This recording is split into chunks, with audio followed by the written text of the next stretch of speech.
मोहतरम डॉक्टर रमेश्वर साहब, हमारे साबिक सरपंच नज़ीर अहमद डार साहब, बाकी हमारे बनी से आए हुए मेहमान नज़ीर साहब, मास्टर अटायर्ड हमारे मसीहा जी फसलुद्दीन मास्टर साहब, और यहाँ पे बैठे हुए मेहमान, बाकी हमारे आए हुए मछेड़ी सदरोता डुगान ब्लॉक से जो भी लोग आए हैं उनका बहुत बहुत शुक्रिया। आप डॉक्टर साहब के साथ तशरीफ़ फरमाएं, हम आपका तहे दिल से शुक्रगुजार और मशकूर हैं। बड़े फ़ख्र से मुझे कहना पड़ रहा है कि हमारी सदरोता से लेके इस वक्त मलाड या मलाड नहीं भंडार तक के लोग यहाँ पे हमारे साथ मौजूद हैं। ये हमारे लिए बड़ी खुशकिस्मती और हमारे लिए काफ़ी प्राउड की बात है। अब हम ज़्यादा नहीं कहेंगे, क्यों नहीं कहेंगे? क्योंकि इस वक्त कहने के लिए भी कुछ नहीं है, ना हमारे पास पावर है। हाँ, ताकत है। ताकत कौन सी है? एक जोरदार नारा, डॉक्टर साहब जिंदाबाद, डॉक्टर साहब जिंदाबाद, डॉक्टर साहब जिंदाबाद, छीन के लेंगे अपना हक, छीन के लेंगे अपना हक, छीन के लेंगे अपना हक, पहाड़ी अवाम जिंदाबाद, पहाड़ी अवाम जिंदाबाद। ये ताकत है, ये ताकत है हमारी। इस ताकत को इतनी जोर से चलाओ ताकि किसी को पता चल गया, पता चल क्या जाए, पता चल गया है। आप लोगों ने जो कुछ किया और करके दिखाया, ताकि पूरी दिल्ली गवर्नमेंट यहाँ पे आज क्या कर रही है, क्या नहीं कर रही है, आप लोगों के सामने है। मैं इन भाई साहब को मुबारकबाद देता हूँ। मैं इनका नाम नहीं जानता, मारूफ साहब। मैंने इनका इंटरव्यू नहीं देखा, अलबत्ता मैंने इनकी तकरीर को देखा जब इन्होंने डॉक्टर साहब के हक में विड्रा किया। ये बीजेपी के वर्कर थे, मुझे उस पे मिला। हाँ, तो जब इन्होंने वहाँ पे वो मैं देखा कि हाँ जी मैं ऐसे था, मछेड़ी में जा रहे थे, इनको वहाँ पे बोलने का मौका नहीं दिया गया, यही था। हाँ, तो लगाओ हिसाब। अब जिस बंदे ने दिन रात काम किया हो उसको स्टेज पे ना आना दिया जाए तो फिर उन लोगों को क्या करेंगे? उन लोगों को क्या करना होगा? यही करना होगा, बदल दो, बेईमानों का राज बदल दो, बदल दो, ताज बदल दो, बेईमानों का राज बदल दो। और फिर इन लोगों को क्या करना होगा? यही करना होगा। ये बगावत होती है। बगावत किस चीज की है? हक की है। हक के लिए लड़ना है और लड़ना पड़ता है, यही हमें करना है। मुबारक हो सबको। मैं यहाँ पे बैठा हूँ मल्हार में। अब ज्यादा शायद मुझे टाइम 2 मिनट शायद ज्यादा ले लूंगा आपके। यहाँ पे हमारे 1-2 पार्टियां आई, 2-3 नहीं, यहाँ पे आती हैं सारी। अब यहाँ पे पहले वो आए, पीडीपी वाले आए, उन्होंने वो बैठे, उन्होंने यहाँ पे 10-20 लोग इकट्ठे थे। हाँ जी, आप वो है, ये है, सब बताने लगे। बोला जी मैं यहाँ इंडस्ट्री खोलूंगा, वो करूंगा, ये करूंगा। मैंने कहा जनाब आज तक तो आपने खोल दी हैं, लेकिन खुदा न ख्वास्ता।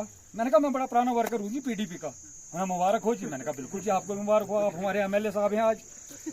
बोला जी आप एक काम करो, फिर तो आप हमारे फार्म वगैरह वो ये महबूबा जी आ रही हैं तो स्टेज कहीं।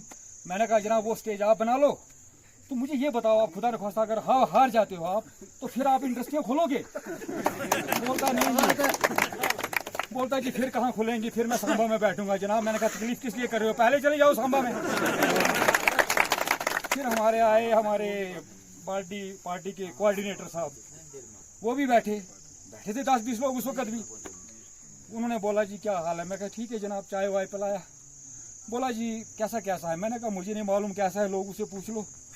तो लास्ट पे ये आया, उनने बोला तो फिर करो कुछ। मैंने कहा जी कुछ क्या करना है, किसी ने कुछ नहीं किया, हम भी नहीं करेंगे। किसी ने कुछ नहीं किया, कांग्रेस ने कुछ नहीं किया, बीजेपी वालों ने कुछ नहीं किया, वो क्या नाम है आजाद साहब तो नए आए हैं, अब वो खुद तो कुछ कर ही नहीं रहे हैं, तो हम क्या करेंगे? अब उनको पता चल गया कि ये भाई बैटरी वाला है। उन्होंने बोला ये बैटरी वाला जो है यार, वो तो बोलता है वो तो बुझ गई। मैंने कहा कहाँ बुझी? अभी वो चार्ज हो रही है। मैंने कहा इस तरीके से चार्ज करेंगे, याद करेगी दुनिया की, तो बैटरी ने क्या करेगा? याद रखो लोगों, मैं आपको यही कह रहा हूँ। शायद मेरे जज्बात से कुछ लोग मुझ पे नाराज भी हो जाते हैं। मुझे अपने आप पे दुख नहीं है, मुझे उस पे दुख होता है जो मुझे समझ नहीं पा रहा है। मैं आपको हकीकत और सच्चाई और सदाकत की बात कहता हूँ। मैं कहता हूँ कम से कम अपने लिए लड़ो, अपने लिए अपनी खुददारी सीखो, अपना हक छीनना सीखो, और छीनना चाहिए भी। क्यों नहीं छीनेंगे? वोट का मतलब क्या है? वोट देना क्यों है? वोट से मुराद क्या है? यही है, क्योंकि हम अपना हक देंगे और अपना लेंगे। वो होता है वोट। वोट की कीमत कोई 1 रुपया या 21 रुपये नहीं है। अरबों खरबों दे के भी नहीं वोट की कीमत दे पाता है कोई। नोट कर लो आप। बिल्कुल। आप एक काम करो, आप अपने दिलो जान से, कोई भी रात में हमारा कुछ बिगाड़ने वाला ना दिन में बिगाड़ने वाला है। अल्लाह की कुदरत हमारे साथ है, यकीन मान लो। मेरे अल्लाह की ताकत हमारे साथ खड़ी है। दूसरा आप लोगों की ताकत खड़ी है। इंशाल्लाह इंशाल्लाह इंशाल्लाह हम जीते और जीत के रहेंगे और जीत भी गए हैं। मैं डॉक्टर साहब से यही अर्ज करूंगा, आज जो दिन रात ये मेहनत कर रहे हैं, खुदा की कसम मुझे इनकी मेहनत और इनकी दयानत और इनकी ईमानदारी पे नाज है। जब भी खड़े होते हैं इनके चेहरे पे वो मासूमियत होती है कि ये साबित कर देते हैं कि हम ईमानदारी और दयानतदारी से काम करेंगे। इंशाल्लाह ये करते रहेंगे। मैं यही कहता हूँ सब लोगों से, मुझे फख्र है अपने कैंडिडेट पे, ये जैसे आज करते हैं ये आगे भी ऐसे ही करते रहेंगे और करेंगे इंशाल्लाह।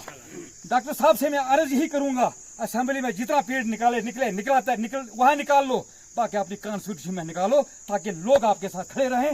आप बुजुर्ग होने तक, मरते दम तक आप हमारे लीडर बनते रहे। बाकी मैं कुछ नहीं कहूंगा। अगर मेरे कहने में कोई किसी को तकलीफ हुई होगी, मेरे घर के आदमी को या किसी मेरे गांव वाले को या किसी आने जाने वाले को, मेरे भारतीय भगवानों से मैं ज्यादा ही माफी मांगूंगा।